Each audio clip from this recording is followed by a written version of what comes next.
అటువంటి మహానుభావుడు శ్రీశైలములో కూర్చుని మహాద్భుతంగా సౌందర్య లహరి రచన చేశాడు శంకరుల వారు. సౌందర్య లహరి అంతా మంత్రశాస్త్రమే. లలితాదేవి వైభవమే సౌందర్య లహరిలో వర్ణింపబడినది. భవాని త్వం దాసే మయి వితర దృష్టిం సకరుణాం ఇది స్తోతుం వాంఛన్. అమ్మా,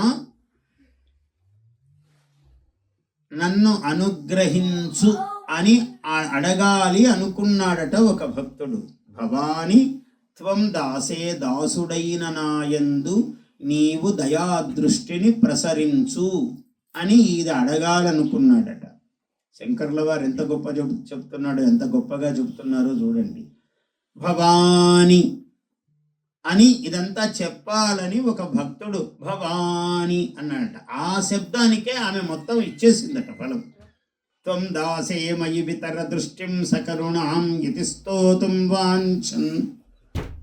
కాబట్టి ఇది చెప్పాలనుకుని భవాని అనగానే ఇచ్చేసిందట ఆమె.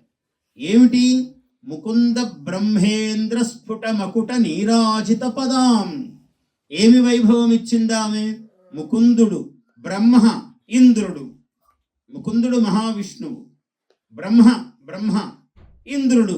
వీళ్ళు ఏ ఏ పదవులు అనుగ్రహాలు అన్నీ పొందారో వాటన్నిటి యొక్క మహాఫలమును భవాని అని అంటుండగానే వాడికి ఇచ్చేసింది. అది ఆమె కరుణ. అంత ఉత్తమోత్తమ కరుణ. బ్రహ్మాండ పురాణములో ఎన్ని విశేషాలు దీన్ని గురించి చెప్తాడంటే, 4 దినముల పాటు అమ్మవారు యుద్ధం చేస్తుంది రాక్షసులతో. ఏమిటి, ఎలా చేస్తుంది అమ్మవారు? అసలు ఆ అమ్మవారు ఎవరు, ఎలా వచ్చింది అంటే, ఆమె దాక్షాయణీ దేవి.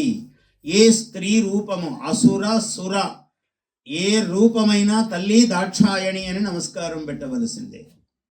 Please subscribe to our YouTube channel. Like and share this video.